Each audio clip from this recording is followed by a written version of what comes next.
My life under Erdogan, I cannot take it anymore. My life under Erdogan woke up the political interests of Turkey in me. I'm not gonna say my life under Erdogan, I'm gonna say my life against Erdogan.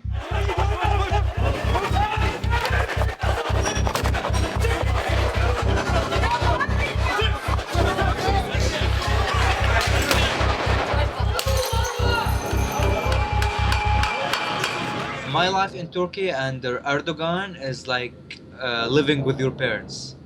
My life under Erdogan is more tense than before. My life under Erdogan does not exist for me. Okay, my life under Erdogan is one big political protest.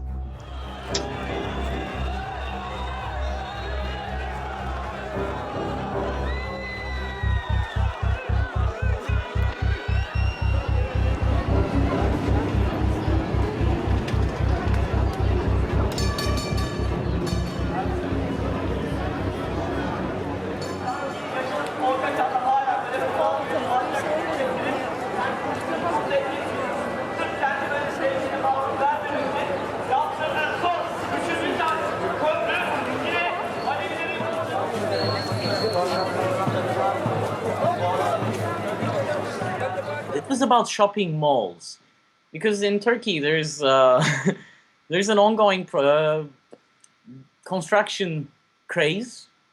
They're trying to build a lot of shopping malls and residential areas that are not going to be used. The fact that we can actually talk about this, even though he has been re-elected with a significant majority, is very much thanks to that kind of sort of the barrier, the fear barrier being sort of somehow thrown away by a very young group of people, which were fantastic. I mean, I think that was the 14 days of bliss of very young, sort of all my students were there, and sort of I was going there, and sort of, I mean, and they were all, sort of really enjoying themselves in the fact that they've actually sort of had their voice heard for the first time.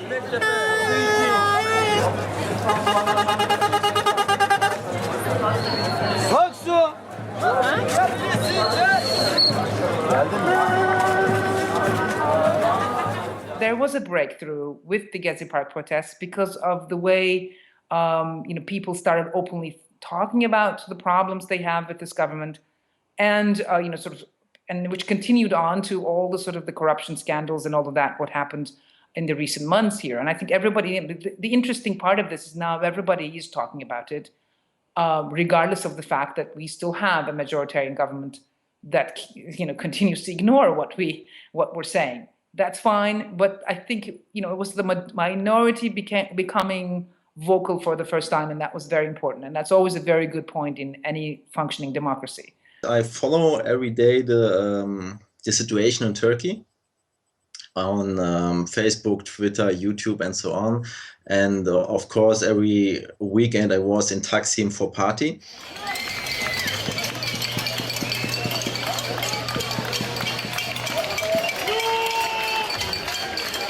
It wasn't about just a park. It was more about, I guess, dignity. I would call it dignity because of the leadership style, authoritarian leadership style of Erdogan. People were upset. First was the Kurds. They have been under government suppression for a long time, so I think they were one of the more distinct groups.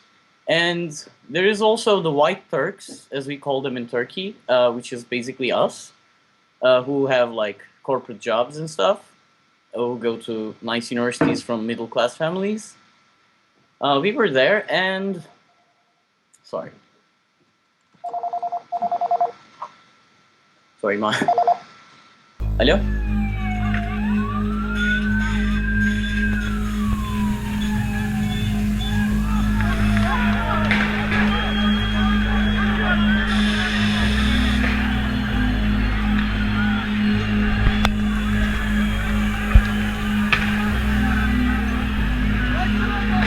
I usually found these things stupid because they never changed anything. And I didn't go there to actually change something, but I got so pissed that they tried to burn the tents of some tree-hugging hippies, like 20 of them, and that's something you just can't do. That's why I just rushed. I went home and turned on the TV because I was expecting to see something on the TV about what's happening in the center of this biggest city in Turkey. And it was like incredible. That moment I really totally lost it. They were just showing morning programs as in usual format. Nobody mentions about Taksim Square. And like we tried to make a connection with with our friends who were carried to the hospitals, but we weren't on news. That's when I really got fed up.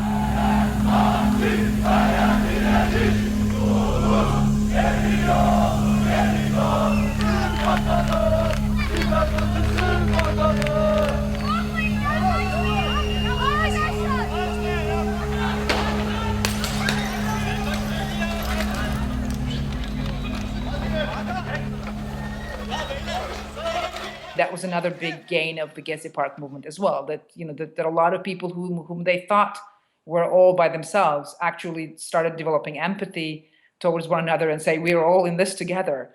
And that sort of the solidarity among strangers, if you will, was very, very important. And I think that every time this happened, then people would then go out and just in support of or in critique or protesting what the government has been doing.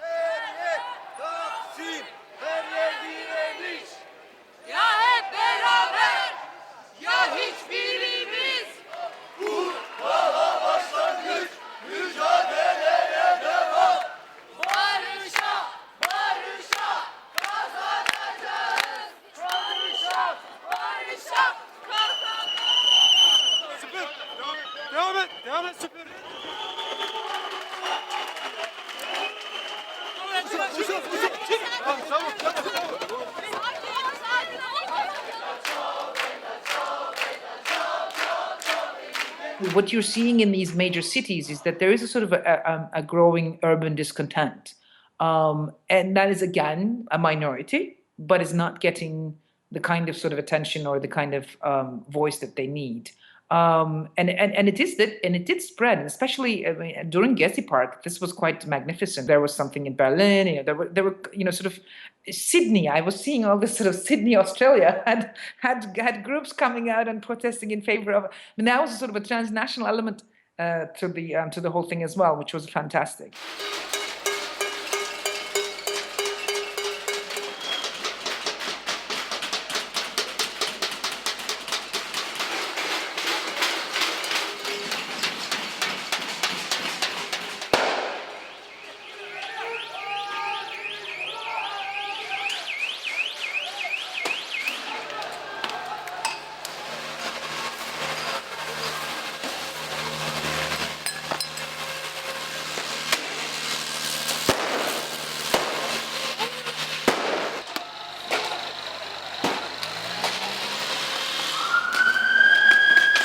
I was witness to that a couple of times.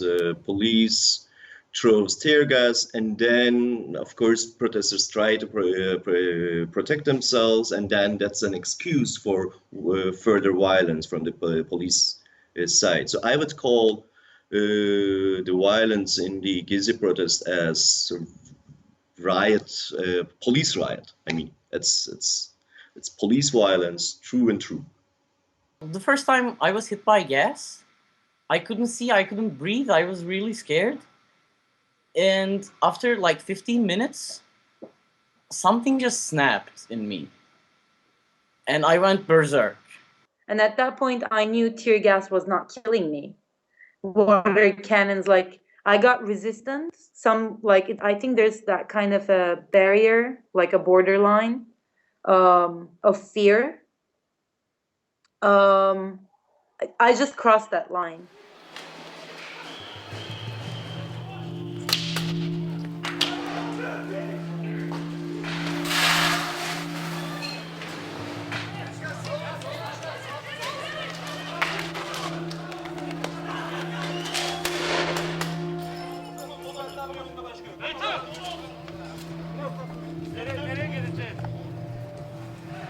Last August, I meet with some friends in Taksim, and we wanted to get a drink in Taksim, but as we saw the police there, we choose not to go at the main street. And after a while, the protesters came to our street, and they ran away from the police.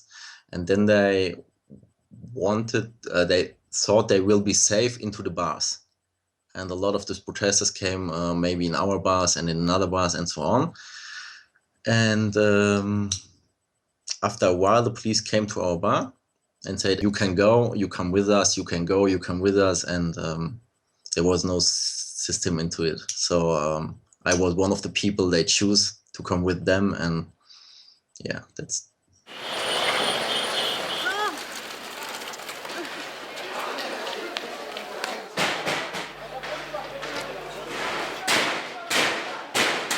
They take all the things from us, like mobile phone and watches and so on, and then they put us downstairs to the jail or prison.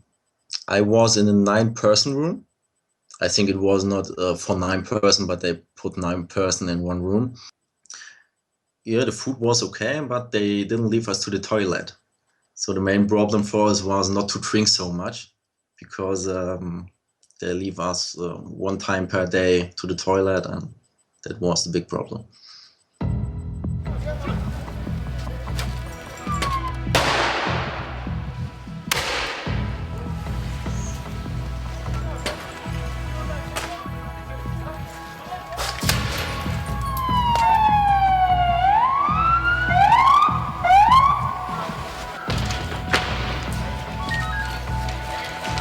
I went there and I started filming what was going on.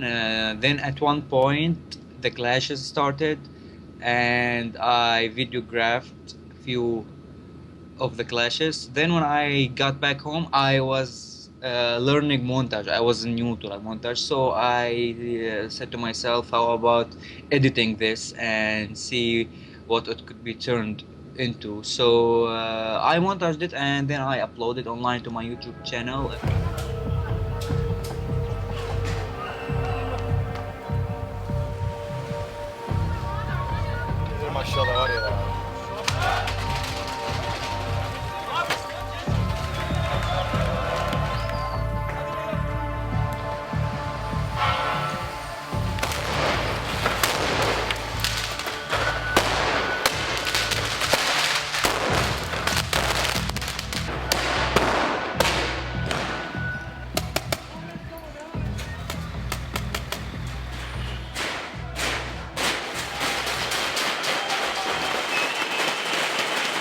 We are getting used to the street politics, which I think is a big, again, another big aftermath of Gezi. I mean, I don't think people, I mean, we were always going out on streets in some ways, but not really believing in the fact that we will have some sort of voice. And then all of a sudden you have these kind of sort of very different issues that are coming up, and then people are indeed going back. And of course, the police going back with their own sort of gas again. So it almost became a sort of ritual now.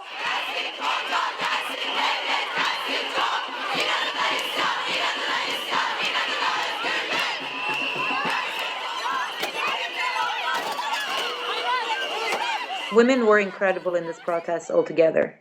But I think women in Turkish movement, also within Turkey, inside the Kurdish movement, they always have, like, even if you take it all the way back to independence war, women of Turkey, no matter if they're Kurdish, Turkish, whatever, they're always in the front row.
partly a strategy of Erdogan to polarize the country, and he's very successful in that. And since he polarizes the country, no matter what he does, is accepted by his supporters as a legitimate thing to do. So I don't think we were very successful in changing pro-Erdogan supporters' mind. Here's the other anomaly that I think Erdogan has created, and that is that he has created a sort of a bunch of media outlets, newspapers and television stations that basically preaches his word, right? I mean, he sort of broadcasts them. And then there are, and I believe because of that sort of socialization effect, there are people who never listens to any alternative channels, would always listen to his channels, right? So you have a group of people who have a sort of who's living on a parallel reality or a parallel package reality of the way that he's packaging reality. I mean, look at the corruption scandal. I mean, a bunch of, you know, some people believe that there's genuine corruption, and then the other group apparently believes that this is all a fabrication that is bringing a conspiracy theory that is designed to bring him down.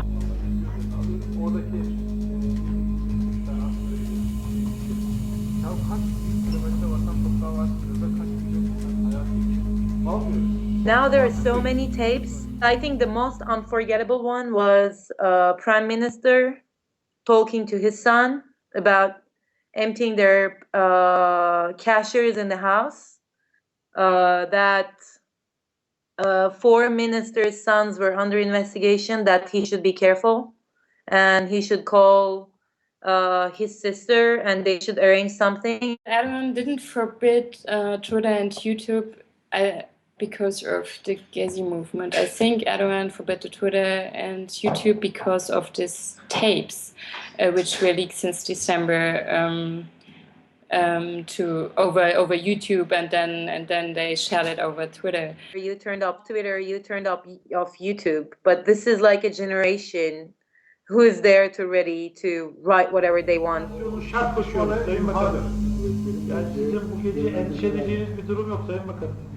All these tapes that has come out, that he's, you know, sort of how he's sort of intervened into the content of the news, how he has intervened into call these news people up and said, you know, how dare you bring up that kind of a news, or you should fire this person or hire this person or get this columnist. The fact that micromanagement of the news to this extent is brand new, and I think shows how paranoid and obsessive he is about, you know, sort of controlling his image and controlling his ability to repackage what is really going on. Under no circumstances a government should have survived that kind of a scandal and that degree of corruption and that degree of scandals, but he does.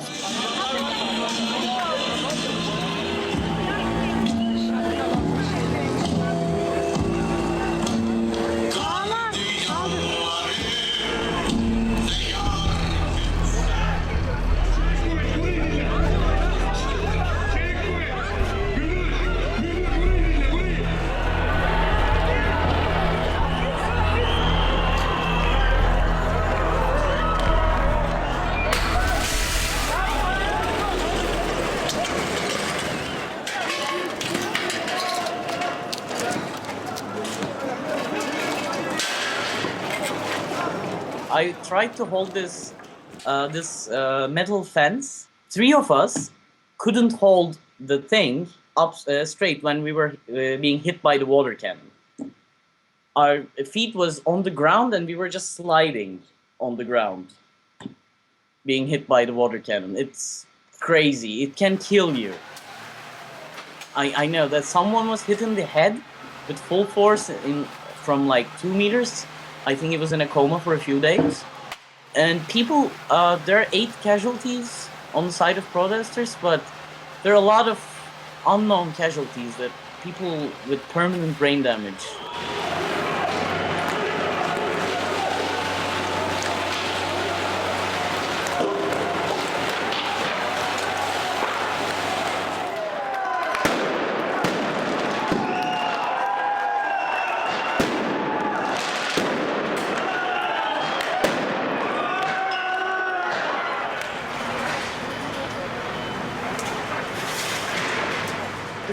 kind of frustration act, I think, from the police, because they also they work, I don't know, 46 hours without sleeping, don't eating very well, separated from their families. The government tell them that these people are terrorists. So there's a lot of frustration, and the police as well. And then, yeah, they use more force, actually.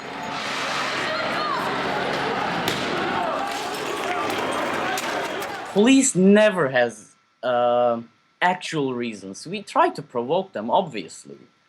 Like, I said a lot of shit, but they're the police. They are supposed to be calm.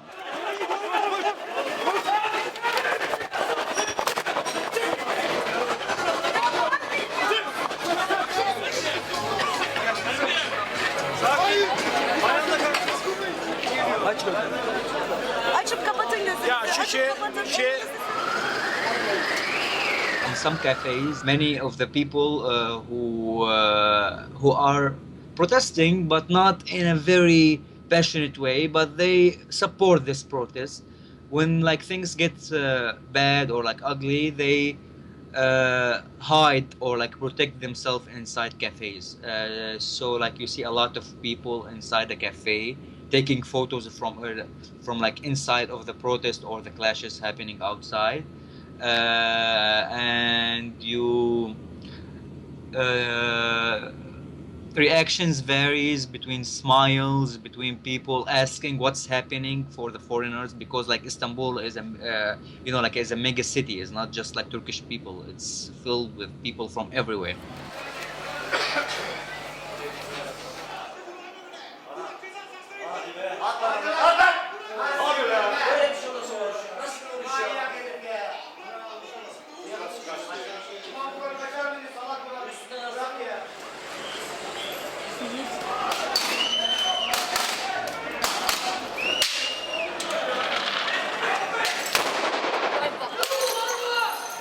This is my friend's gas mask.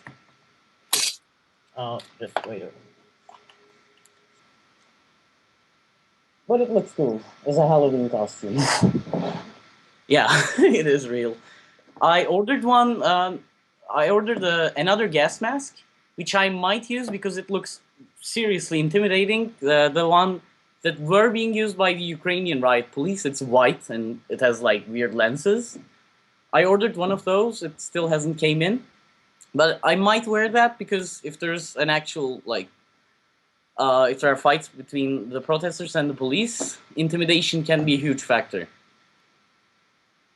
It also has a voice amplifier so that you can shout.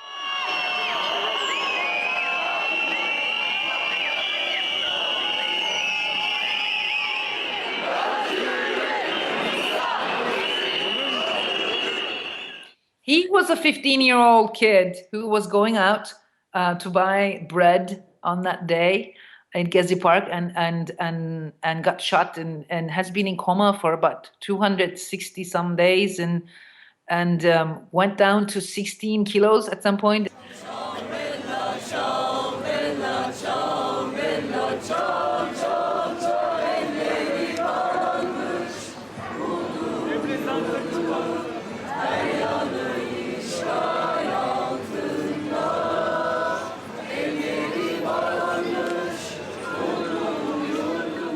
There were like hundreds of thousands of people waiting in silence. And silence with no shouting, no slogans, is so powerful. Erdogan wasn't moved by it. When people were frustrated with the fact that he just didn't, even at that level of death, like how more dramatic could this possibly get? The kid lost his life, right? Even at that moment of death and sharing the agony of death, he just didn't move close. I mean, I think people would have just said, oh, okay, the prime minister finally said sorry. And the prime minister said, you know, sort of, başın sağ olsun, right? I mean, that simple word would have basically, I think, changed the entire atmosphere. But I think the whole violence afterwards was a reflection of that frustration itself.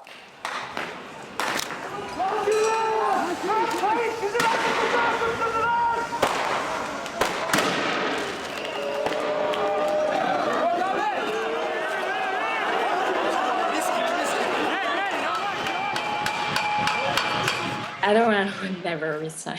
He will not do that. There's no option. He will not resign.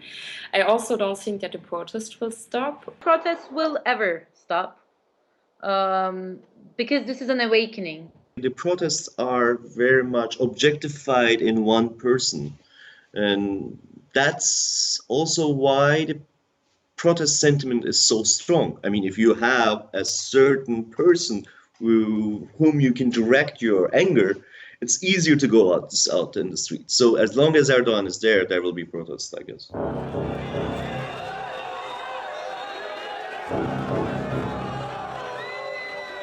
The fact that he has won the election doesn't seem to have changed his sense of revenge. I don't think Erdogan is anyway far from his desire to re-engineer the society. And he's going to do that but through silencing every single opposition that he sees fit.